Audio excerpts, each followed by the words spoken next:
Hey everyone, welcome to another video review. This is the Iron Factory IF EX-39 Hexwrench, their version of a Legends Wheeljack, which comes in this package, which again is an Iron Factory box. So it's very much white, ages 15 plus. You've got nice pictures of the figure on there with a little cutout window for the same figure. Hey, look, striping and stuff in the picture. Iron Factory 2019. And on this side, you got a more striping in another picture of him in robot mode and more striping and copyright warnings and whatnot on the bottom here. Made in China, barcode, all that stuff. On the back, you have a whole bunch of poses or pictures of him in various poses and whatnot, and a little QR code if you so choose to use that. Also comes with instructions, which are pretty good, all things considered. Well, again, another QR code right there. Yeah, decent set of instructions, you know. And of course, yeah, the actual car. It's Wheeljack, Hexwrench Wheeljack. But yeah, it's a white racing car with green and red striping. It looks great, I think. Very kind of evocative of the old Lancia that is based on a little modernized, but that's kind of what Iron Factory does. Yeah, it's good looking. It's got some gray here for like venting and whatnot. It's got a nice, like, really dark blue for windshield. It almost looks black, but it's kind of a really dark blue. You know, grill's painted gray, blue headlights, red taillights, gray exhaust. Got Iron Factory painted on the spoiler, which apparently a lot of people really do not like that part. The fact that it says Iron Factory on the spoiler, so there's that. They also say the 539 and red painted rims, and it rolls pretty nicely, as it should, to borrow a phrase from another reviewer. But yeah, he also has a little shoulder cannon, which can peg in on here. There's a little peg hole right there, just that. And there you go, you got his a cannon pegged onto his car mode. So that's nice. It's a really nice little car, I think. There's a couple of things, like I think a lot of people might, I'm not sure how many people are going to sub on this, but there's some gapping right here because where the hands go and whatnot. Just kind of the way it transforms, there's a little bit of gapping here you can see on the sides. Unfortunate, but yeah, it's just one of those things where it's just stuff doesn't always 100% line up like it should because of the nature of it. But I do genuinely like this car mode. It looks pretty nice. Transformation from this mode. For one thing, you want to take this piece off of the bottom. It gets in there pretty snug, so it'll be a little difficult to get it off cleanly, but you can get it off. So yeah, take that. Up here, you untab the hood from the windshield. You can see there's still tabbing right there. Zoom in just a little bit. Yeah, there's a little bit of tabbing right there. But yeah, you just pull these straight forward, more or less. Pull the hood straight forward. It can actually be a little easier going this way to separate the hood as well, and then pull. Yeah, the legs are a bit stubborn. I'll get onto that a little bit. When you're going back, you would kind of want to angle them a little bit as you're folding them in. And possibly also, again, do it separate before you tab them together. It makes it a little easier to do it that way, I found, to do them the legs separately. Just a little easier, because they are stubborn as heck. So then you want to fold the front up like this. It becomes his feet. And on the back here, these little squares, you just fold those down to become his heels. And now he's standing. From there, you want to go ahead and untab the arms from the side. They're tabbed in down here and up here. So just untab the arms and move them down. On mine, this one has a tendency to pop off its ball joint really easily if you're not careful. So just be careful with the ball joints on this. So move those down, and then take this whole rear section of this and kind of slide it backwards and up and back like this. Exposes this part. Then you take this, the actual, I guess, cockpit part, and there's a hinge. Move it up like this, and you see these tabs right here, these big tabs and little tabs. There's slots for them up here. Just put them in like that. Slot it in, and done. And back here you want to take these pieces and rotate these gray pieces around for his little wing things. How you angle them is up to you, but you know, just try to match them up if you can. There's no stopping point or anything I found. And then just move it down, and there's little slots here right below the gray pits for these tabs. It goes in like that. And here you want to rotate the arms around right here so that the dark blackish gray piece is right there, and then to rotate the hands around 180 as well. And you have Hexwrench in his robot mode. It's a pretty darn good looking robot mode, I have to say. I really like this version of Wheeljack that the Iron Factory has done here.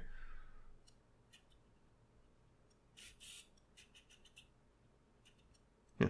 I really like this version of Wheeljack. It's really good, I think. It's a really good representation, kind of a slight modernization like Iron Factory is kind of prone to doing. They kind of do the G1 reminiscent but modernized.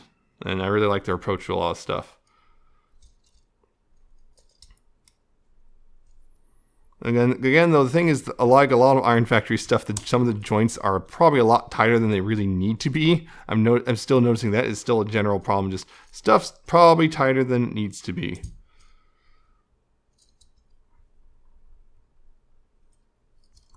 Yeah, and getting I guess the knee joints kind of lined up correctly is can be a pain because the way it transforms.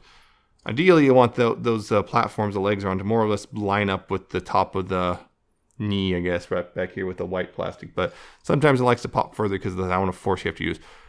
What I did was I took this screw right here. I just kind of unscrewed it just like about I think a quarter turn or so. About a quarter of a turn. You know, mileage may vary for you, but that's what I did. I unscrewed this a little tiny bit to loosen it up. That seemed to have helped a lot because before it was really kind of uncomfortably tight.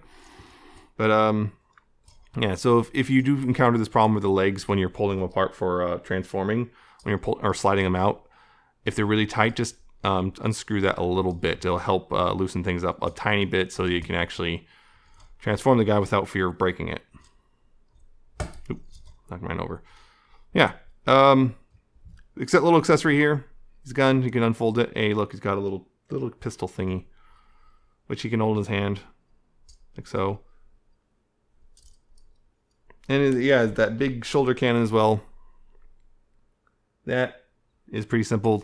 Again, uses the same peg holes before, and it's on this armature, so you can actually move it up. And yeah, it's very squeaky plastic. But you can move it up and whatnot. Like this. On top of that armature, it's also this part's on a ball joint, so you can aim it however you please. So yeah, that's pretty good in and of itself. Articulation. His head is on a ball joint, so it looks all over the place. Up, down, left, right, waggle. Lots of it range there too. This, you know, I just said there it can move up and down. Plus is the ball joint. Got shoulders on ball joints, so forward and back, outward. There's a little ball joints. These are also on armature, so you have a little bit of options there. Got the bicep swivel. You got a bit over 90 degrees elbow. Wrist can swivel, which is nice. He's got a waist joint, which someone claimed, someone says theirs started to the plastic on their waist joint on this guy was getting stressed. So I'm not sure if that's a common problem or what, but mine's loose enough. I don't think it's going to be an issue. It doesn't feel like it's super tight. But he's also got an ab crunch right there. It's very small, subtle, but it's there. Got ball jointed hips, forward, back, lots of range there. Outward, pretty far. Got a thigh swivel. He's got his knees, which get about 90 degrees. You kind of get more if you untransform it a bit, you know, kind of go a little past the limit of the platform a bit. And you have ankle tilts for the forward part right here. Go pretty far, like really far. So you can get lots of range there. And they can also move forward, you know, up and down like that a little bit. Plus you got the heel. The heel can also move forward, up and down just a bit. So there is that.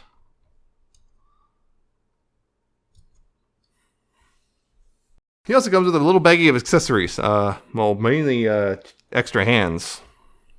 I swear this thing. I don't know if it's just me, but it feels like this constantly going out of focus. Yeah, mostly hands and a spare head as well. Not a spare head, a different head. So the different hands he has the ones he comes with, like when you first get him, he has closed fists, which can't, you know, hold anything. He's got his 5mm compatible open hands, and he's got his splayed hands, a pair of each of these, which they're just really simple. It's just a simple peg, so just pop it off and pop the new one in. With the splayed hands, he cannot transform with those on. I put to the test. I think he can kind of transform with these on. Oh, there's something weird about it. Like, I don't know what it is exactly, but for some reason, like, there's a small difference between the closed fists and the open fists here, which I think it might be the thumb, which kind of makes it. It's like feels like there's kind of you're pushing things. It's kind of hard to explain. It feels like you're pushing.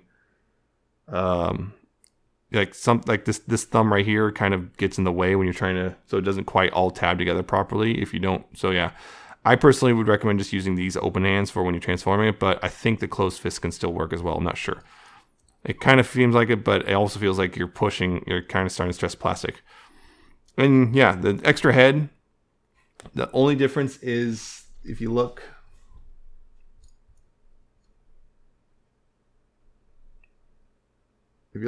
he's got the little gray ears, and this one has I'm trying to show little blue ears. Yeah, so you know the light up for when he's talking. And it's again just a simple swap, just pop off the ball joint and pop it on. Simple swap, same articulation. This one's a little tighter, I notice. Yeah, it's a simple swap. So yeah, so you got the posable hands, which are really nice. I like this at this scale, you know, rather than have, or not posable hands, but swappable hands. So at this scale, you're not dealing with weird issues, which you could if you try to do. I would not envy the company who tries to do posable hands at this scale. That's insane to me. Yeah, this is a really good dude. I like Wheeljack a lot, so I had to get this one. So yeah, I think it's another really good Iron Factory release. It's a good looking alt mode, pretty decent transformation, good looking robot mode with lots of posability. It's Wheeljack. Yeah, I just think it looks really good. I think it is really good. It comes with nice, the nice little hands and the spare head. So yeah, I think it's just a really good figure overall. I'd highly recommend picking one up if you haven't already. It's about $30 or so, $35, depending on where you buy it. And yeah, I think it's worth it at that price. So yeah, that's it. I hope you liked this. I hope you found it informative and entertaining. You can like, comment, subscribe, all that stuff. And I'll see you next time with another video review.